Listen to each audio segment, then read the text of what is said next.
From inside the MASN newsroom, it is the MASN All Access Podcast. Baumann Count. Brendan Mortensen here with you as always on a very important day for baseball and more importantly softball, as the two Titans will clash this evening. My softball team in Baltimore against Brendan's softball team in Baltimore, which was helpfully named the Baltimore O's. Yeah. Mine has, I don't even remember our team's name. Has nothing to do with Baltimore or the city. That's kind of a tough look for you there, Paul. You don't even know what your team's name is? Where's the camaraderie? No, look, between the lines, we're friends. We're like Shaq and Kobe, you know? We can complement each other very well, but then off the court, we don't really spend much time together, you know? Off the field, we do our own things, but we come together, we win championships. We are 0-3. Right, I was going to say, if by winning championships you mean not winning any games, I agree. The thing is, I thought I was the worst player on the team, and then I checked the box scores because I missed a game last week, and our team lost 15-2.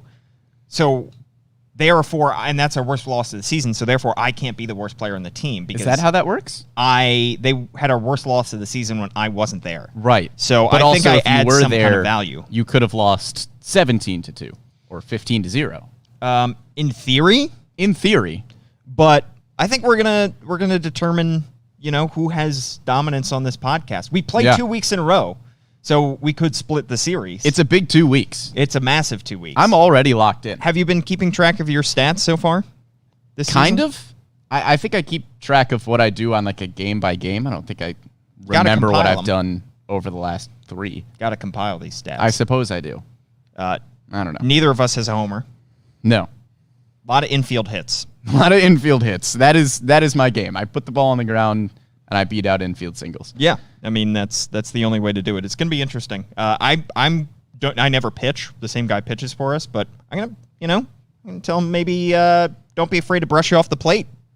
Yeah, give you a little inside high cheese. And then as soon as you're up, I'm just going to be in center field yelling "weak hitter," move the outfield in. No threat on that. Yeah, I mean, when you come up, I'm gonna jog off the field. I'm gonna say not needed. If you come up with 2 outs, I'm gonna say third out. Just he's striking out. Just run off. Just not. There's no point. We don't even need to be here. Yeah. A lot of smack talk happening. It's gonna be interesting to see what big night. What happens. All right. Big day for the Orioles yesterday. The franchise as a whole. That would be the promotion of Adley Rutschman. That's the big news that we're going to discuss off the bat. We're also going to talk about some of the prospects' seasons that they've had so far. Some of the top prospects in the system have experienced some troubles, and whether that clouds our perspective of the rebuild as a whole. And I think we'll take it in a case-by-case basis to discuss how much confidence we have in these prospects to be able to bounce back and come back from the struggles that they've experienced this season. But one guy who has not struggled at all this year, that would be Adley Rutschman. He has been utterly dominant in Double-A Bowie, and I think we all expected, honestly, for him to get called up a little bit sooner than August 9th to Triple-A Norfolk, because Double-A Bowie, it's been clear for, I would say, a couple weeks right now that he has had very little to prove at the Double-A level. Yeah, that was kind of the argument with promoting Grayson Rodriguez as quickly as the Orioles did. It was kind of a matter of what else did he have to prove at that lower level, and Adley Rutschman has just played so well so far at Double-A that there really wasn't anything left for him to do there. He was already playing fantastic defense. He was hitting .275 with 18 home runs. He had an OPS over 900, slugging over 500, on base close to 400. There was really nothing left for him in Bowie, I don't think, and now he gets a chance to go up to Triple-A, face some harder competition, and see what he can do there. Yeah, and I think that part of the reason it happened on that Sunday is the Bay Sox were out of town. They waited until Sunday night for him to come back on the team bus, grab his stuff from his apartment probably in Bowie before he heads up to Norfolk. That would be my guess. But honestly, I think for people, fans have been clamoring for it for a while now, because the further it got along in the season, the more it became apparent that he was not going to make his big league debut in 2021. And I think that's still where we stand now at this point, because August 9th, now the minor league season is longer than it has been in previous years because they started a month later. They rolled right through the All-Star break. They don't have any kind of All-Star break, and they're just going into September. And Adley won't get to experience any playoffs with Norfolk. That team is under 500. So he will get a good amount of games in Norfolk. It's not like the season, typically the season ends at the end of August. Then you have September call-up. So it's not like he's getting 3 weeks there. He's getting a couple months in Norfolk. However, that's not going to be enough time for him to show that he is big league ready. And I don't think that the Orioles are in any rush to move him up to the big leagues in 2021.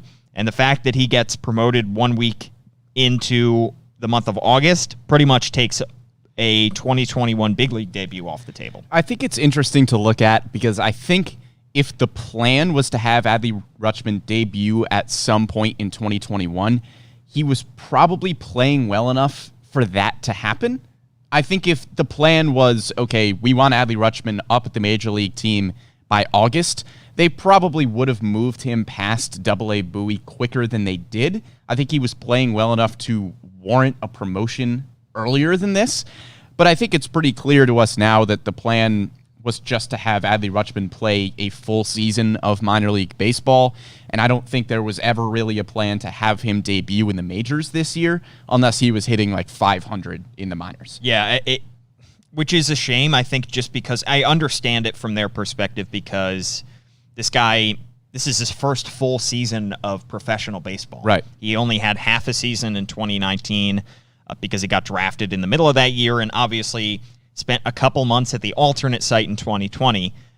But that's the extent of his exposure to professional ball. So I understand wanting to take it slow, but I can also understand the frustration of Orioles fans when you see Bobby Witt Jr. already mashing in Triple-A, and he's been there for a few weeks, a guy that was drafted 2nd overall behind Adley Rutschman. Andrew Vaughn, who was drafted 3rd overall behind Adley Rutschman in 2019, already at the big league level and making an impact for the Chicago White Sox. And considering Bobby Witt Jr. was a high school prep player when he was drafted, Adley Rutschman spent 3 years in college, so you would think that he would be on a faster track. But clearly the organization is not going to let other players' timelines dictate and other organizations' timelines for their top prospects dictate their plan for Adley Rutschman. And ultimately it just comes down to his development. They obviously aren't making a playoff push this season. It's not like they're trying to squeeze him up there so that he can make an impact and be your starting catcher in the final month of the season so that you can make the playoffs. They're focused entirely on his development, and they clearly think that he benefited from that added time at Double-A Bowie, and that now is the right time to push him up to Norfolk. Yeah, and you can't really compare him to the other top prospects in the game because the other top prospects, like you mentioned, the Royals are notorious for moving their prospects up very, very quickly, so it's not really surprising that Bobby Witt Jr. is already in Triple-A. The Chicago White Sox are competing for a playoff spot, competing for a pennant at this point in the American League. Yeah. They needed Andrew Vaughn as their DH because he was just the best hitter that they had in the system. If Andrew Vaughn was in Baltimore, he's probably in Triple-A at this point because the Orioles just aren't making a playoff push. Even Wander in Tampa. I mean, the Tampa Bay Rays, again, are making a playoff push. They're trying to win the AL East, and they know that promoting Wander Franco is going to help them win that division. And so you need to move those guys up quicker. The Orioles are in no rush to do that with Adley Rutschman because obviously they're not competing for a playoff spot this year like those other top teams are. Yeah, so at this point, that while a debut in 2021 is off the table, I think for Adley, 2022 should be the year. Assuming he stays healthy through the final couple months of the season and through the offseason spring training, I assume that he will be making his debut 100% in 2022. When that happens is TBD, and I don't think he's going to be an opening day catcher for the Orioles. I would expect him to make his debut probably in May or June of 2022, but that timeline is still on, so that's okay.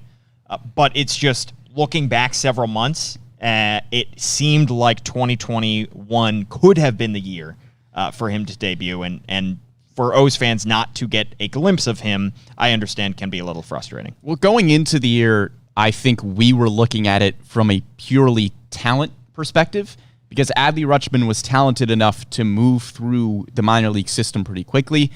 Again, if we were going just based on the numbers, he could have moved up from Double-A Bowie probably a few weeks ago. He could have been in Triple-A Norfolk for a while now, and then we could have seen potentially an August call-up for Adley this year.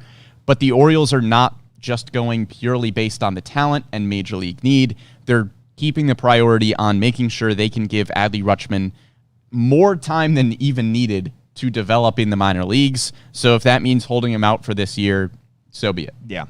Well, we will see where he ends up, how he does in the final couple months of the season with Norfolk. It does stink from our media perspective side, and also probably from some Orioles fans' side, that he's now 4 hours away instead of 45 minutes away from Baltimore. Right. So I don't think we're going to be making the trip down to Norfolk for the rest of the season, so this may be the last time we saw him in person.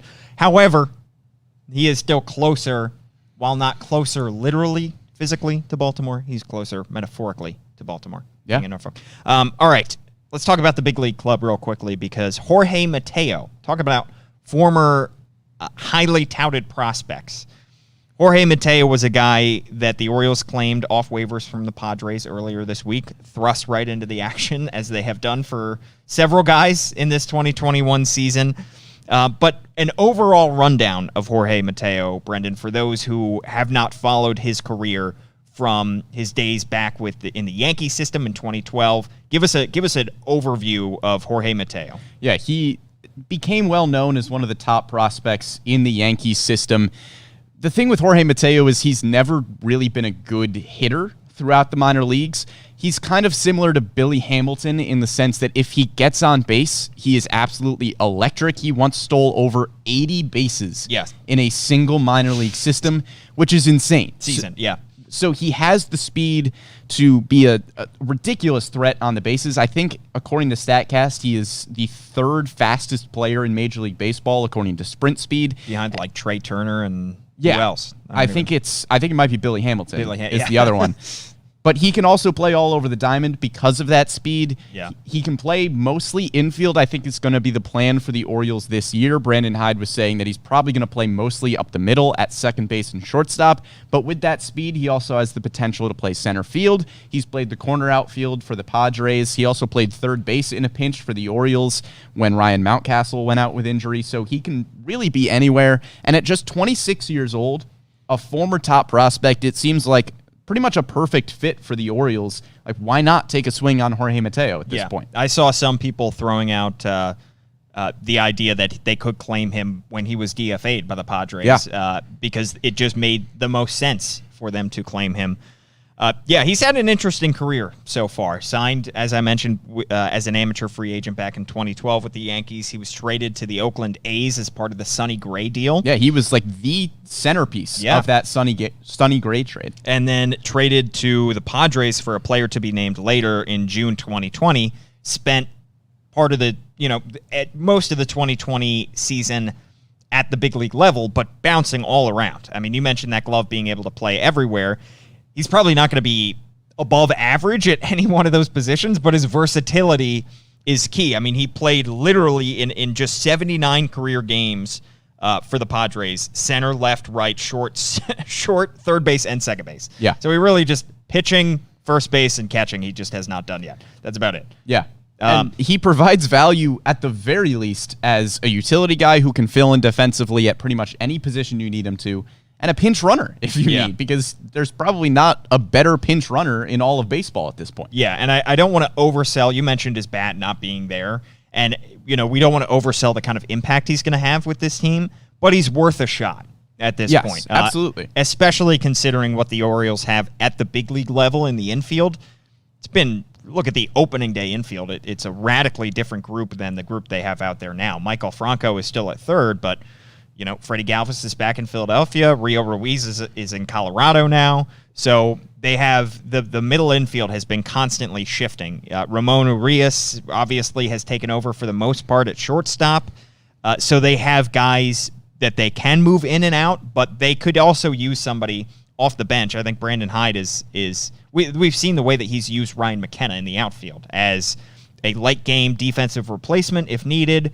And then if you need some speed in your lineup, you can just throw Ryan McKenna out there, and you're not going to expect him to hit great. Ryan McKenna is still hitting just under the Mendoza line, but He provides a little bit of something, and you hope that he's going to develop further into a better hitter. And the Orioles really haven't had much speed this season outside of Cedric Mullins. I mean, you've had Austin Hayes, who's fast, but he's been banged up and really hasn't been running at his full potential. You've had Ryan McKenna that's kind of bounced back and forth between the majors and Triple-A. Outside of those two, that's really it. Cedric Mullins is really the only consistent speed threat that the Orioles have had at this point. And with the additions of Jorge Mateo, and then you get Richie Martin back, all of a sudden there's a lot more speed in the Orioles lineup, and it makes it pretty exciting. At second base, shortstop, that speedy combination for double plays, and then in the lineup, I mean, the 8-9 hitters are really, really fast. And if they get on base, they're a threat. We've seen already what Jorge Mateo can do. He just causes chaos. Yeah, and I think Brandon Hyde is just going to like the idea of having somebody who can play multiple positions. We've seen, because this team is so desperate for pitching that they've gone on their 26-man roster with 14 pitchers at several points during the season. That just leaves such a thin bench because you have your backup catcher, and then you only have a couple guys that you can use out there. You're already, kind of saddled with 2 first baseman DH types in Mancini and Mountcastle, who can't really play elsewhere.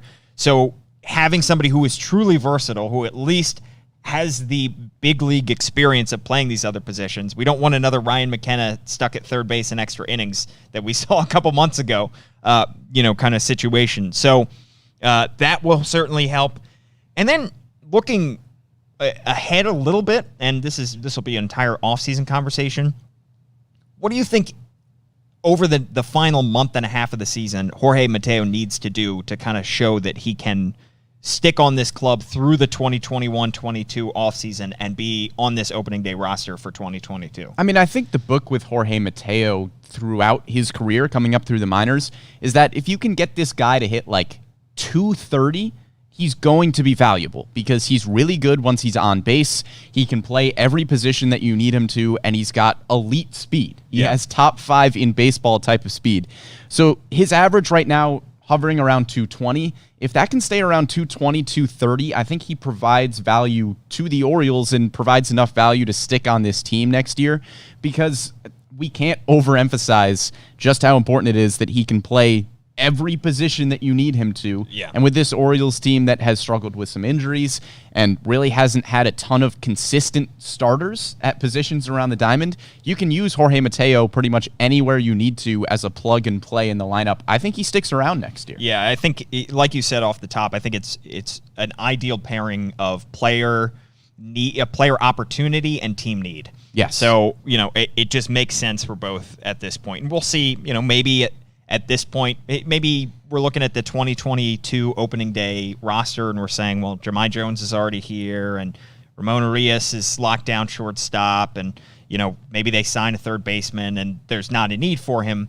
But at this point, it just even makes then, sense. though, I think he's valuable off the bench. True. Exactly. Yeah. Yeah. Going to be interesting. This team has no internal candidates for third base next year. No. I mean, at least for opening day. Rylan Bannon, maybe. We'll talk about him in a bit, but maybe is going to join the team next year during the season, 2022, but he's clearly not going to be, unless he starts mashing the ball over the final month and a half of the season, he's not going to be your opening day third baseman next year. So they may have to sign a third baseman, and I know Mateo is mostly an outfielder shortstop, but maybe they try him at third a little bit. Yeah. They used him at third as in an emergency situation a few days ago. So might as well. Exactly. All right. So we teased it earlier, but the prospects in this system, it seemed like a few months ago, we were looking at Adley Rutschman, we were looking at Grayson Rodriguez and DL Hall, the big 3, and saying those 3 are not only performing up to our expectations, but they're exceeding our expectations. And we were seeing some solid performances from some other guys that were lower in the top 30. So we saw good performances from Terrin Vavra. We saw Joey Ortiz was all of a sudden making a name for himself in Bowie. And we thought the Orioles were in a great position for almost all of their top prospects to take a major step up in 2021, which is exactly what they need. But we're sitting here on August 9th, and I'm looking at the Orioles top 30, and some guys have not progressed to the level that I think we expected them to this season. And there are 3 main reasons for it. 1, injuries. 2, performance. and injuries and performance as the third. Yeah. I mean, it's just a Venn diagram. And guys that are, that have been great. Adley Rutschman still has been great. Grayson Rodriguez has still been great. You've seen other guys like Robert Newstrom has been great. Kevin Smith. Kyle Bradish. Yes. So those guys we're not going to talk about because those guys have been awesome, and they've done exactly what we've hoped that they would do at this point. But there are some underperformers so far. So I broke it down into those three categories. Let's start with the guys who are struggling with injuries, and that's probably the biggest reason why they have not taken the step up in 2021 that we expected them to. Yeah, the first obvious injury is Heston Kjerstad. We have not seen him play minor league baseball so far through no fault of his own. It wasn't even an injury that he got while playing baseball. Yeah. So Heston Kjerstad, it's just tough to evaluate at this point what he is going to give the Orioles, when he is going to give the Orioles. It's just an unfortunate circumstance that nobody could have foreseen when the draft was occurring. So Heston Kjerstad at this point is just kind of a wait-and-see case, and you're going to be happy when he's back on the baseball field. Yeah, and I always struggle, like we said back on draft night, I always struggle to, I kind of cringe when I hear him used as an example of a certain narrative, when he's fit into a certain narrative of, the underslot pick or the underperforming prospect, because he doesn't fit those narratives. His story is unique, and it is unfortunate in the way that it is through no fault of his own, it's through no fault of the Orioles' own. It is just something that was unlucky, truly. Yeah. Obviously, suffering from myocarditis. Michael I said recently we hope to get a positive bit of information update from him soon at some point, but for the time being, he has stopped his baseball activities in Sarasota, Florida, and trying to get back to things. It's a serious issue. For people who don't know exactly what myocarditis is, it's an inflammation of the heart muscle. For a guy who's 22 years old and suffering from that is not good, and it's unfortunate from his perspective, and we just hope for the best from him. So I don't want to fit him into a certain box here and use him as an example of any kind of narrative here. We just hope that he gets, for his sake, that he is healthy, that he's able to come back onto the baseball field and do what he loves, because we know that the potential is there with this kid. And we just hope that he's able to get fully healthy. Yeah, it's a similar feeling to the Trey Mancini situation. Yes. Quite honestly. I mean, obviously, the priority was you hope Trey Mancini is healthy, he is safe, he is all of those things. That's priority number one. If you get any baseball out of him, fantastic. That's awesome. Yeah. But that's really not the priority. So Heston Kjerstad falls into the prospects that have been dealing with injuries, but he's kind of in his own separate category where we are just hoping for the best for Heston Kjerstad. The baseball is secondary. Yes, exactly. And so he's kind of in his own, but that's why we mentioned him first when it comes to injuries. Yes. Now we can get into the other guys that have had baseball injuries, Yes. So DL Hall, a guy that a couple months ago was having a lights-out season for Double-A Bowie, the Orioles' number 4 prospect in their system, made 7 starts in 2021, a 3.13 ERA, 16 strikeouts per 9, and his walk rate was down, which was excellent for him. It still wasn't great. Still was walking 4.5 batters per 9.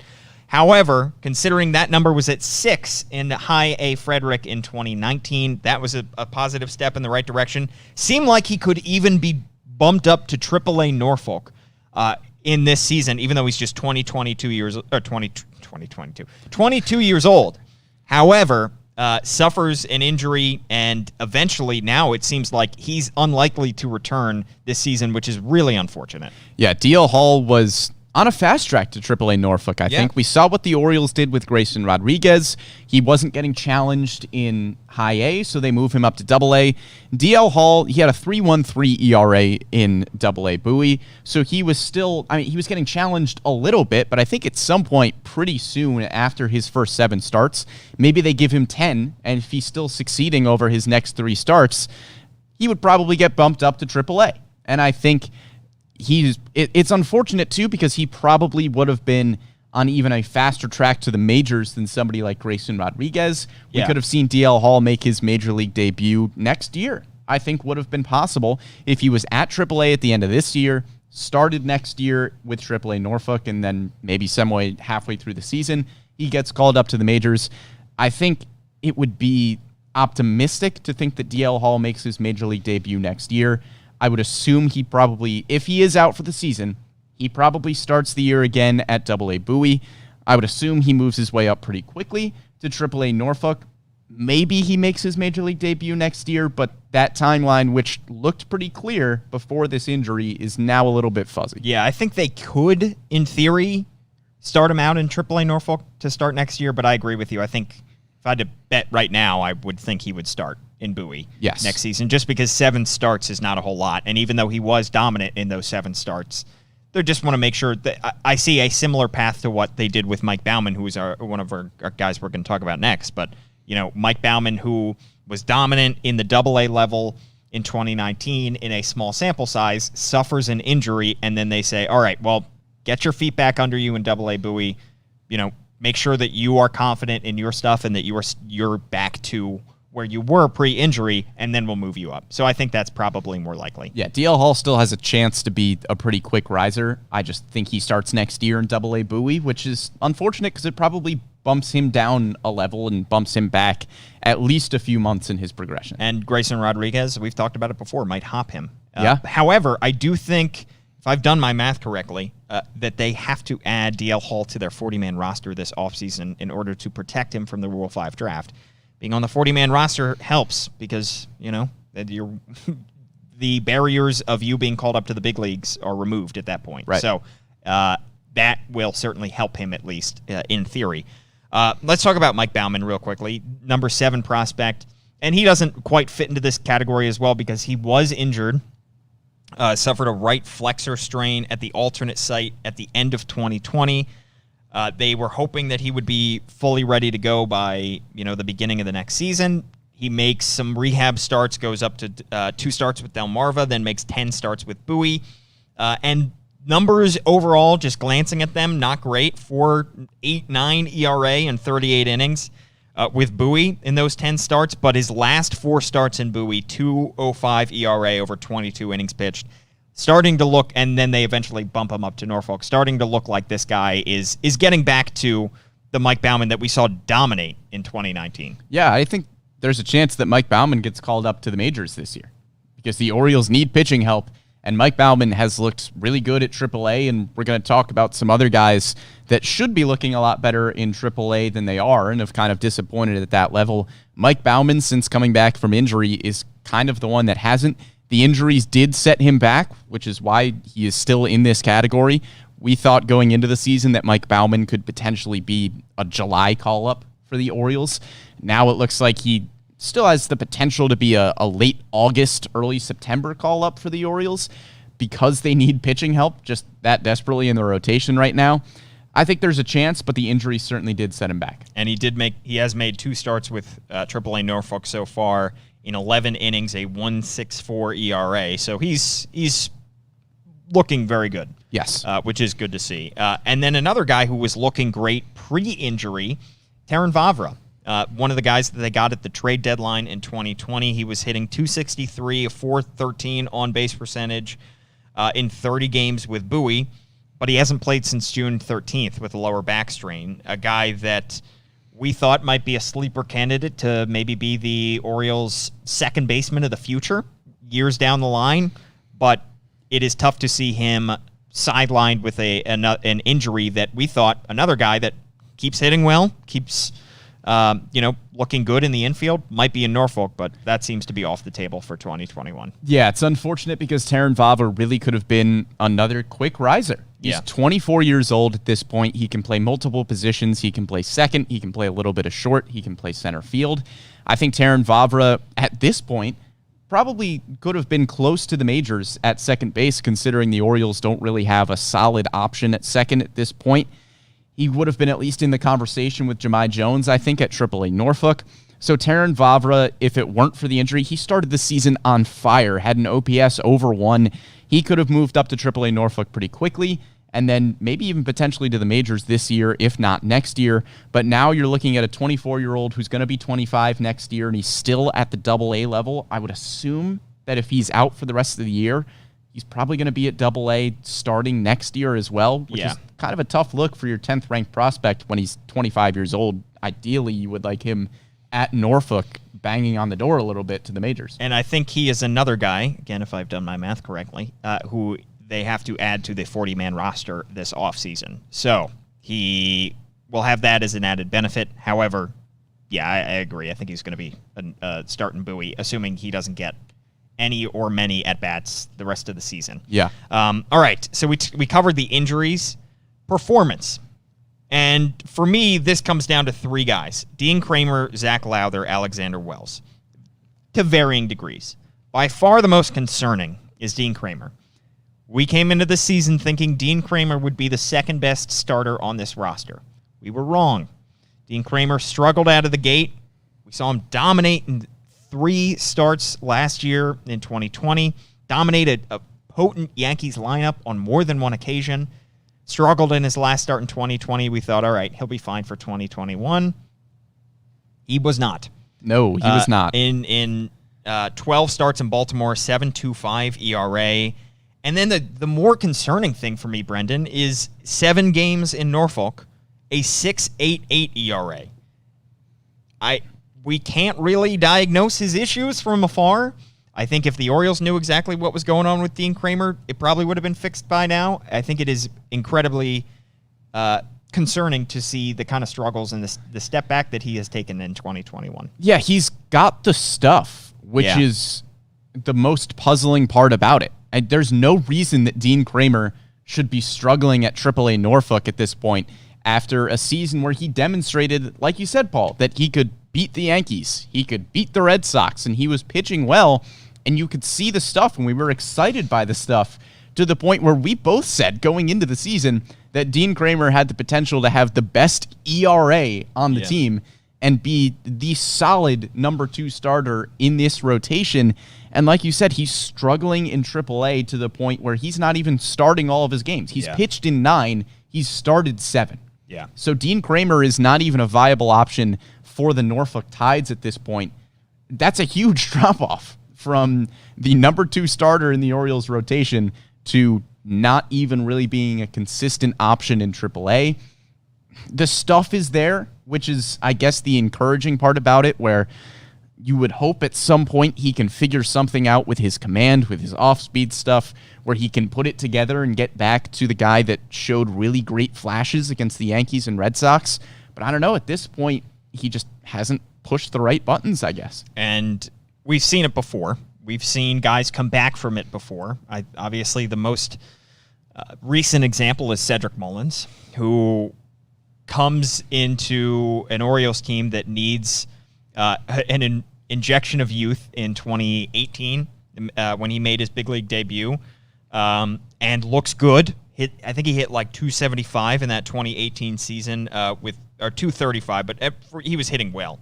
I'm butchering the stats here, but he was hitting. He looked good enough. He looked good. He looked good enough in the final month or 2 of the season in 2018 to the point where you thought this guy could be your center fielder of the future, and then is their center fielder on opening day of 2019 and just can't hit, and hits 088, goes down to Norfolk, struggles in Norfolk, goes down to Bowie, and finishes the season in the Eastern League playoffs.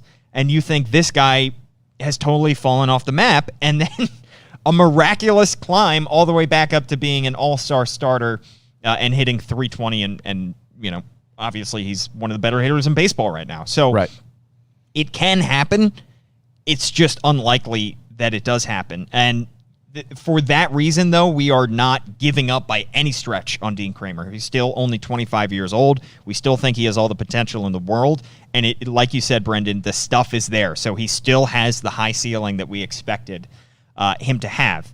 However, he does have to get some things right over the final month of the season. I don't know how you do that. I don't know what the plan is or should be. I'm not going to make any kind of suggestions here, but he has to get things right. And the hope is, after this kind of disaster of a year for him, that he comes back in 2022 and has it figured out? Because we know that he can be a fixture in this rotation. Yeah, he's really just got to figure out the off-speed stuff, I think, is probably the biggest thing with Dean Kremer. I mean, the spin rates are similar. A lot of the things are similar. The one big difference that jumps out with Kremer is that his curveball seems to have gotten a lot worse from 2020 to 2021. That pitch was so good in 2020. It was. His expected WOBA in 2020 for that curveball that weighted on base average was 256. In 2021, it was up to 355. And that's the biggest jump with a singular pitch. But I don't know. Does that explain that big of a jump in ERA? Not really. Right. It's again, we can't sit from our seats and kind of diagnose it. It's tough to tell. But the hope is that he can come back at some point. All right. We talked about Dean Kremer, other guys, Zach Lowther and Alexander Wells, the two lefties. Lowther, the number 9 prospect in the Orioles system. Alexander Wells, the number 17 prospect in the Orioles system. Lowther, 25. Wells, 24. We're not panicking with either of these guys. However, they've both struggled in the short amount of time. We've seen flashes from them, but they've both struggled in Baltimore. They both made their debuts this year and been used in various roles, and they've gotten hit around a little bit. Yeah, not panicking on either Zach Lowther or Alexander Wells, but again, it's a similar situation where we were coming into the season and we said, okay, here's this kind of jumble of pitching prospects from, 8 to 15, where you've got Mike Baumann, Zach Lowther, Alexander Wells, Kevin Smith, Kyle Bradish.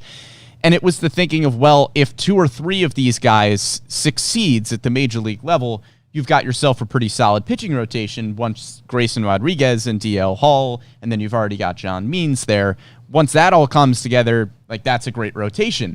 The problem is some of the guys have been succeeding in the minor leagues, like Kevin Smith and Kyle Bradish, but Zach Lowther and Alexander Wells so far, 2 of the guys that were in that jumble, have gotten the chance to make their major league debuts and have not impressed. Yeah, Lowther so far a 10.80 ERA in just 8 1/3 innings pitched. In Baltimore, he did have an emergency start, but 7.30 ERA in 7 starts with Norfolk. Alexander Wells, 7.64 ERA in 5 games with Baltimore, 4.19 ERA in 10 games with Norfolk. And again, what's less concerning is the performance in Baltimore, because that's a big step up. I get that, and it's rare that you see a guy hit the ground running immediately in the big leagues. The more concerning thing is the struggles that they've had in Norfolk. Yes. And Lowther is currently experiencing injuries, out with a strained shoulder. The hope is he's going to come back in 2021. I think that another excuse we could make for these guys is that in Baltimore they were used as a reliever and a starter at different times. Remember, Zach Lowther had to make that emergency start against the Red Sox. Alexander Wells has had to make an emergency start. So that probably throws things off. They're going back and forth between 2 different places in Norfolk and Baltimore. That can throw guys off. They're not getting a start every 5th and 6th day in Norfolk like other prospects like Grayson Rodriguez or DL Hall or those guys. So that can be an explanation. But it is still concerning to see them struggle. Yeah, Alexander Wells looked decent at the major league level. I don't think that 7.64 ERA is completely a reflection of how well he pitched at the major league level, based on the fact that he had not been pitching all that well in Triple-A and had found most of his success in his minor league career at Double-A Bowie. I think both of them just need more time in Triple-A Norfolk, because I think they went to Baltimore and pitches that were usually working against Double-A competition just weren't working against major league competition, which seems really obvious when you say it out loud. So I think both of them just need a little bit more time in Triple-A. I wouldn't be surprised if both of them start this next year at Triple-A Norfolk, give them hopefully a few months, and then at that time, maybe you can call them up to the rotation, maybe even the bullpen if you need. Yeah, this is going to be a massive offseason for a lot of guys to just kind of figure stuff out. And even, we don't have to talk about him too much, but Keegan Aiken, another guy who was a former top 30 prospect in the system, who has been bouncing around between Norfolk and Baltimore, been bouncing between the bullpen and the rotation, and just can't find a home just yet. And he's in the same exact category. He's a year older than these guys. He's 26, whereas these guys are 24 and 25. But those 4 names, Kremer, Lowther, Wells, and Aiken, just 1 or 2 of them, need to figure something out because we know that odds are one or two of them will and can be a piece in that rotation, like you mentioned, Brendan. Right. All right. We talked about injuries. We talked about performance. Now is a group of guys who have struggled with both injuries and performance. The two guys who we thought would debut, we thought were sure things to debut in 2021. We thought, well, maybe Adley Rutschman, but we thought definitely Yusniel Diaz. We thought definitely Rylan Bannon. There are spots still earmarked on this roster for those guys. It's not like, they can't, if they were great in Norfolk, that they were being blocked by somebody. If they were great in Norfolk, they would have made their debuts already. The problem is they have missed a lot of time, and they have really struggled offensively, in particular in Norfolk. Yeah, Yusniel Diaz in particular, he was on track to be ahead of Ryan McKenna in terms of getting promoted to the major league level and just did not play well enough to do that. Ryan McKenna simply outperformed him at Triple-A and has been performing decently well at the major league level. Yusniel Diaz is one of those prospects that just doesn't really make sense as to why they're struggling because he is a really good prospect. I mean, he has all the tools. He has speed. He has power. He can theoretically hit well for contact. He's a pretty good fielder. He's hitting 167 in Triple-A Norfolk in the 22 games that he was there and 179 in Double-A Bowie in the 11 games that he's played there. His OPS is right around 500 in Triple-A. He had 27 strikeouts and 6 walks in those 22 games. I don't really get what is going on with Yusniel Diaz. I think if you can blame anything in terms of his performance, I suppose it would just be tough to try to play. Maybe he's playing through injuries that he's been dealing with throughout the season, and maybe that's hindering him. Yeah. I don't know. It's tough to tell with Yusniel Diaz. Yeah, I mean, this is why we're not scouts and we're not talent evaluators, because you look at him physically and you say, this guy should be hitting 25, 30 home runs at the big league level. At this point, he's already huge. He's already jacked. He's got incredible bat speed. He's fast. He can play good defense in one of the corner outfields and maybe even theoretically in center, like you said. He is a legit 5-tool prospect, but he hasn't put any of them together yet. No one tool has jumped off the map yet for him and has pushed him to where he should be at this point. And it is frustrating because you see the guy and you think he has all the potential in the world. And I know it's frustrating, and that's something that Mike Elias has said before, too, is just you see this guy and you think he should be dominating, and yet he is not. And he is still 24 years old. I know he's been in the system for several years now. Remember when he was traded from the Dodgers system in the Manny Machado deal, he was still young. He was 21 at that point, I guess, in 2018. So he's still only 24 years old. But the injuries have been concerning. He missed a lot of time with turf toe. He's played only 22 games in Norfolk. Injuries have been a persistent issue in his minor league career, and he just is not putting all of those tools together yet. I'm not taking it off, ruling it out that he ever will, but he has to start putting those together now because other guys, like you said, Ryan McKenna has already made the jump. Yeah. You have a couple guys on his heels. You have Colton Cowser is going to be flying up through the Orioles system. You have 3 guys in Double-A Bowie, in Zach Watson, Johnny Reiser, and Kyle Stowers, who all could hop him in timeline-wise. Heck, Hudson Haskin is in single A, and even he could hop him because he was a college bat. Like Robert Newstrom is having the season that we expected Yusniel Diaz to have. Yeah. Right? I mean, he's performing incredibly well and hitting the ball a million miles in home run distance in Triple-A Norfolk. That should have been Yusniel Diaz. And it's frustrating too, especially looking at this group of prospects. We're looking at Yusniel Diaz. We talked about Dean Kremer. We're going to talk a little bit about Rylan Bannon. It's really easy to look at that Manny Machado trade in kind of a little bit of revisionist history and say that the Orioles got fleeced.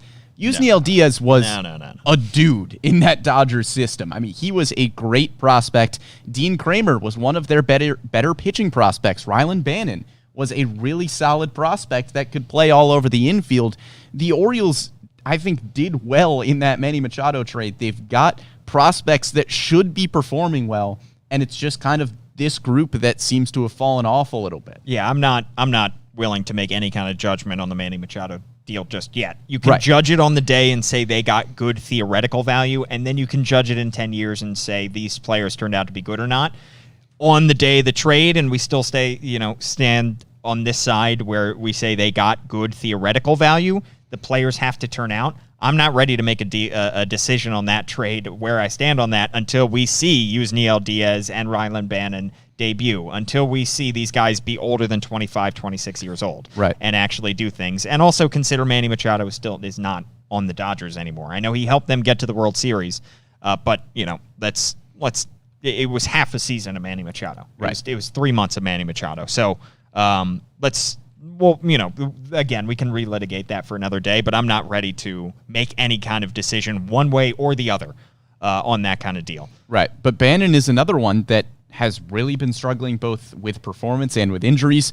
Entering last night's game, he was hitting 137 with an on-base percentage just over 230. He was slugging just over 260, and he had 33 strikeouts. Yeah, not good. Not good from Rylan Bannon.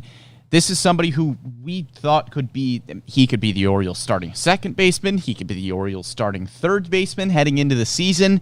Maybe he was going to get called up in June, July, because he seemed to be somebody that was he was kind of a safe prospect, honestly, because he could hit for contact pretty well. He could play two positions that the Orioles needed. He seemed like the kind of guy that was a slam dunk to make his debut for the O's this year, and he just has not performed in Triple-A. I mean, a kind of high floor, low ceiling kind of prospect. Right. We thought that would at least get him to Baltimore this year, considering he had already gotten his feet wet in Norfolk in 2019. Yeah. So he, obviously 2020 spent some time at the alternate site, but we thought at this point, the other guys, when you talk about Wells and Lowther, they never even got to Triple-A in 2019. They spent the whole year with Bowie. So you understand if, their very first exposure to Triple-A, they struggle. This guy's already gotten his feet wet in Triple-A. And for him to be struggling at this point, and again, he fits into the injury plus performance category because he suffered a oblique injury, and that has kept him out for a while. But you would hope that he would put some things together, because I think that's what the Orioles were hoping. I think that's part of the reason they didn't put as many resources into the infield this year as they maybe could have, is because they were expecting Rylan Bannon, hoping that he would be with this team mid-season. Yeah, because he had a theoretical high floor. Yeah. Like you said, he was a high floor, low ceiling kind of prospect. I don't think Rylan Bannon, we weren't expecting him to be anything more than even an average starter at the major league level. At the very least, he was going to be a solid utility guy that could play second base or third base in a pinch if you needed him to. But he hasn't even gotten up to that floor. Yeah. I mean, he's still only 25, so again, age is not a concern here. It's not like he's 26 or 27, but this is going to be a big month and a half for him. Yeah. This is going to be a big offseason for him. And one other guy that has struggled with both injury and performance is Adam Hall. Of the three of these guys, I'm least concerned about Adam Hall because he is still 22 years old. He's the number 11 prospect in the Orioles system. Higher ceiling guy in Adam Hall. That's why it's reflected in his top prospect rating, because he has elite speed. He's stolen 24 bags so far in just 61 games in Aberdeen, so he's at a lower level. The hope is that the bat comes along, because it hasn't gotten there yet. And he's a small guy who is he's 22. He's not built up physically yet. But the hope is that he would be hitting a little bit better than a 251 average and just a 683 OPS with just 3 homers in 61 games with Aberdeen, because it helps to have elite speed, but at some point you need to put up better numbers at the plate if you're going to be moved up through the Orioles system. Yeah, I think we were hoping to potentially see Adam Hall at Double-A Bowie at this point in his career. And look, you can be a small second baseman. Nick Madrigal has played really well, but Nick Madrigal makes really good contact, and he doesn't strike out a lot. Adam Hall has 76 strikeouts in 61 games. You can be an undersized, speedy second baseman center field type. You just can't strike out 76 times in 61 games. You're not Joey Gallo hitting 40 home runs a year and striking out that often. You can't do that if you're a contact guy that's not going to hit for a lot of power. Yeah. So Adam Hall, absolutely has to get those contact numbers up. Right now, he's only hitting 250, like you said. OPS just over 680. He's just not. He doesn't have enough power to warrant saying it's fine that he's only hitting 250 and is striking out a ton. And another guy who, if I've done my math correctly, has to be added to the 40-man roster this coming offseason. It's less of a concern when you're talking about DL Hall being added to the 40-man roster because he's only going to be 2 stops away from the big leagues. Adam Hall being added to the 40-man roster, he's pretty far from the big leagues at this point. Yeah. If he's still has an OPS under 700 in high A, are you going to start him in Double-A next year? Or are you going to start him back in high A next year? So, that is a little bit of a tougher decision for the Orioles. I think, especially considering what happened with Zach Pop, they're going to add him. You just can't afford to lose your number 11 overall prospect in your system. However, it's tougher to swallow because you know that Adam Hall's almost definitely not going to make his debut in 2022. Yeah, he's got to at least perform decently well in Double-A Bowie next year. Yeah. To warrant continuing to be on that 40-man roster and hopefully making his major league debut at some point. Corey on Facebook saying, let's talk about some overperformers in the minor leagues. I don't blame him. We've been ragging on the we have, but in fairness, I think in past podcasts we have talked a lot about the overperformers in the minor leagues. Let's hit on them real quick, though. Yeah, let's do it. How about the fact that Colton Cowser is off to a great start in the Complex League? They changed the name of it this year. I think it's the Florida Complex League down in Sarasota. He's already got 2 homers in like 5 games. He's had 3 games rained out also. He is exactly what they expected him to be at this point. Contact bat, has a little bit of pop. He should be. He's 21 years old, so he should be dominating the Florida Complex League, considering he played at college ball at Sam Houston State and was dominant there. So he's doing exactly what he needs to do. I expect him to be called up to low A or single A Delmarva rather at some point, and we will be definitely making the trip with MASN All Access down to. We've been putting off a 2-hour drive down for quite a while now. We got to stop. We got to make this trip. And if Colton Cowser's there, we got to do it. I expect him for the Orioles to do just what they did with Adley Rutschman with Colton Cowser here. They had Adley Rutschman playing like 6 games in Florida, and we're like, he's good. He's good. Yep. You know what? Just move him on up. And if you recall, Adley Rutschman started in Florida, then went to low single A, at that point Aberdeen. Yep. And then went to single A Delmarva. So he got exposure to 3 levels in 2019. So maybe Colton Cowser, you start him in Florida, move him on up to Delmarva, see what he does there, and maybe, who knows, Aberdeen. Yeah, I would be surprised if Colton Cowser hits Aberdeen this year, but I think there's a good chance he goes to at least Delmarva so far. I think he has to. I think the season, like we said, longer minor league season, I think he's going to. Yes. How about Kobe Mayo also, another guy I saw mentioned in our comments, who part of the reason that, part of the benefit of going under slot early in that 2020 draft was that they were able to save some money and sign a top-notch high school prospect in Kobe Mayo. He's hitting the ball really well in Florida as well. Yeah, 19 years old. He's got a ton of power.